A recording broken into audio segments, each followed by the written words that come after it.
Assalamualaikum warahmatullahi wabarakatuh. Halo cuy, apa kabar semuanya? Jumpa lagi bareng Mimin di Radio Tengah Malam. Nah, saya dapat kiriman cerita lagi nih cuy dari salah satu subscriber. Kita langsung saja bacakan ya. Langsung saja, cekidot.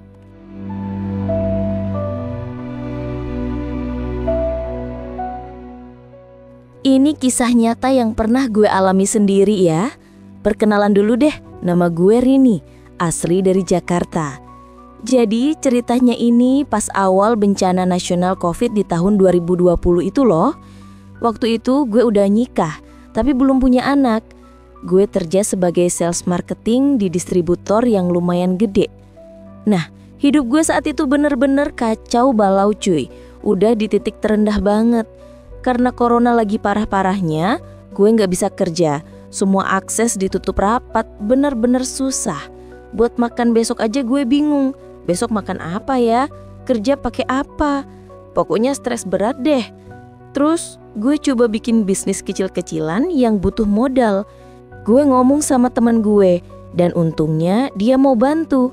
Nah, dia kasih dana yang lumayan gede, sekitar 500 juta rupiah. Gue mulai usaha pelan-pelan, tapi ya ampun, ekonomi lagi anjlok parah. Gue lupa bikin perjanjian hitam di atas putih sama temen itu kalau usaha bangkrut gimana. Pas usaha gue gagal total, temen gue gak mau tahu. Maunya duitnya balik aja pokoknya. Itu yang bikin gue tambah stres gila-gilaan. Modal habis, usaha bangkrut, gimana gue balikin duitnya? Gue cuma bisa bilang, oke, sabar dulu ya, gue cari cara, apapun gue usahain. Gue jualan sana-sini, keliling kemana-mana, capek jiwa raga, drop total. Gue sampai mikir, mending mati aja deh daripada gini terus. Suatu hari, pas ulang tahun gue, ini jadi titik awalnya gue tahu soal Gunung Kawi. Gue lagi pengen banget menenangkan diri. Pokoknya jalan-jalan jauh pakai duit seadanya. Mau keluar kota, asal lepas dari Jakarta yang bikin pusing. Akhirnya gue putusin pergi ke Malang. Dadakan banget, beli tiket kereta, penginapan aja belum booking. Ya udah, gue sampai Malang dulu aja. Pas di stasiun, gue masih bingung mau kemana. Gue browsing Google, tempat wisata di Malang ada apa ya? Dan penginapan juga belum ada. Gue cari lagi. Nemu satu resort yang kelihatan bagus. Harganya nggak terlalu mahal. Gue langsung sewa kamar di situ. Resortnya oke banget, bersih, rapi. Gak ada yang serem-serem, kayak hotel budget biasa, ramai wisatawan mondar-mandir, jadi gue gak curiga apa-apa. Gue sampai hotel sekitar jam 9 pagi. Gue makan dulu di sana sambil lihat-lihat sekitar sebelum masuk kamar. Gak ada yang aneh sama sekali. Terus gue masuk kamar, rayain ulang tahun sederhana aja. Makan-makan, ngobrol sama suami. Gue jalan-jalan di hotel, curhat-curhat soal masalah gue. Terus gue ke restoran hotel, lihat banyak orang Tionghoa lagi makan. Tapi aneh, gak ada keluarga lengkap gitu loh. Maksudnya ada suami istri tapi tanpa anak. Atau suami ketemu temennya, gak kayak keluarga bahagia lagi liburan. Kebanyakan datang berdua atau bertiga aja. Gue mikir, ini mereka liburan kemana sih? Kok gak bawa anak atau istri lengkap? Sayang dong resort bagus gini. Tapi ya sudahlah, kenapa gue harus mikirin orang lain? Pas malam, waktu makan malam di restoran, suasananya aneh banget.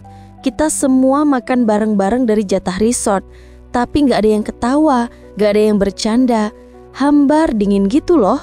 Meskipun rame, abis makan langsung balik kamar masing-masing. Keesokan paginya, gue pengen lihat suasana pagi di resort.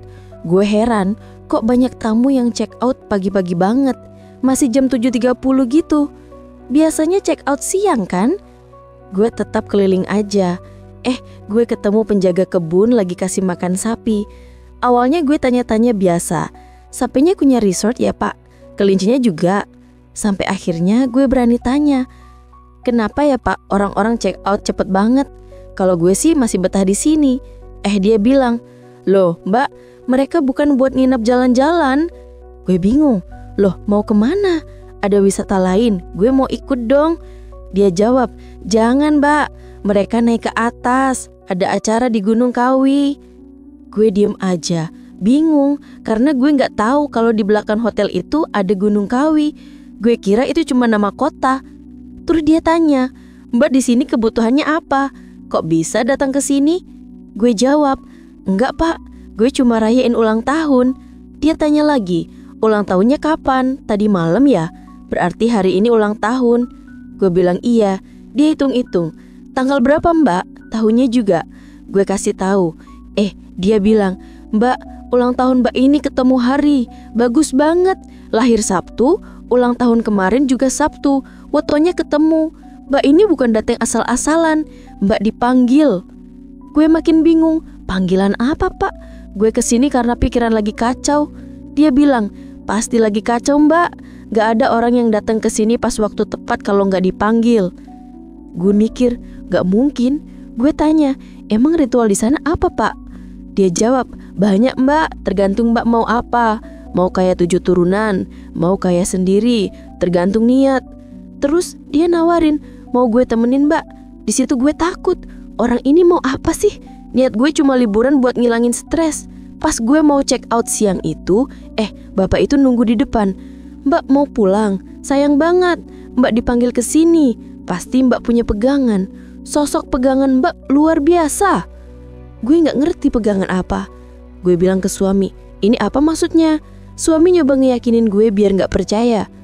Pas pulang, gue diantar supir dari resort ke stasiun. Jauh banget. Jadi kita ngobrol banyak. Gue tanya, "Pak, Batak asli sini?" "Iya." Gue tanya lagi, "Emang ada yang benar-benar sukses dari Gunung Kawi?" Dia jawab, "Tergantung niat Mbak. Kalau ketemu juru kunci beneran, pasti berhasil. Asal ikuti semua yang mereka mau, yang jin mau. Tapi kalau ketemu yang salah, cuma dapat pejangan aja." Gue mikir, gak mungkin ada yang berhasil, paling cuma dapat nasihat. Tapi setelah ngobrol sama supir, gue mulai kepikiran, oh kalau ketemu yang bener, mungkin gue bisa sukses. Pikiran gue semrawut, ini bener dipanggil apa enggak? Kenapa gue nyaman di sana padahal duit pas-pasan? Sampai rumah hidup gue makin kacau. Utang numpuk, kerja gak maksimal, pemasukan minim, masalah bertumpuk. Suatu malam gue mimpi ke Gunung Kawi. Di mimpi gue ketemu sosok besar. Sosok itu nyambut gue di hotel. Gue bengong dan mimpi itu nempel di pikiran gue hampir 3 hari. Gue cerita ke temen, dia bilang, "Coba datang aja, siapa tahu masa lalu selesai." Akhirnya gue beneran balik ke Gunung Kawi. Di sana gue ketemu lagi bapak penjaga kebun. Gue bilang, "Pak, gue butuh bantuan." Gue cerita mimpi dan kondisi gue. Tapi gue gak punya duit sama sekali. Gue gak bisa beli sapi, gak bisa bayar mahar, gak bisa kasih apa-apa. Dia bilang, "Gak apa Mbak, ikuti aja. Jangan bikin hidup Mbak hancur." Gue sampai sore diajak Mai ke atas. Ada warung sebelum gapura. Ada tugu juga. Gue disuruh diem dulu. Gue kira gunungnya serem. Rame kayak pasar. Banyak wisatawan. Gue mikir, kenapa rame gini?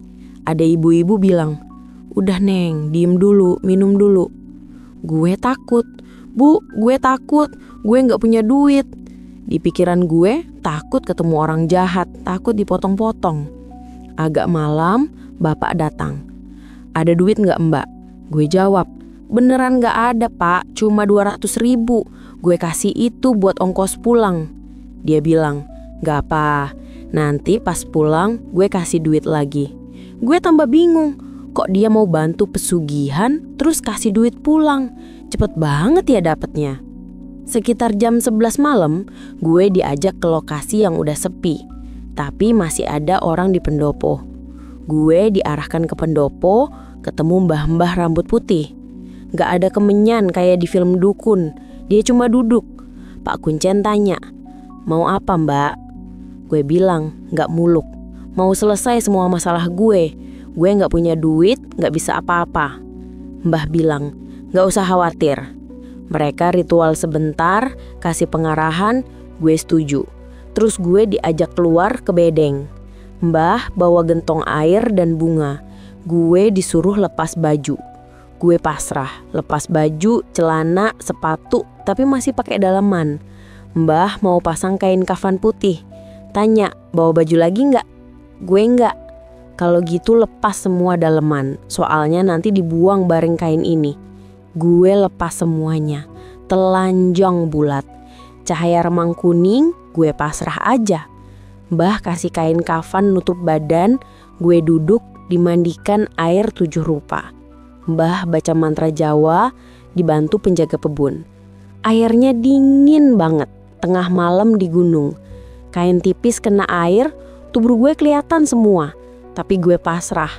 Abis mandi, gue dikasih minum air putih. Gue kira selesai, mereka sembelih ayam. Buat apa? Gue disuruh minum darah ayamnya. Mbah bilang, nanti kalau Mbak sukses, bawa kambing ke sini, minum darah kambing.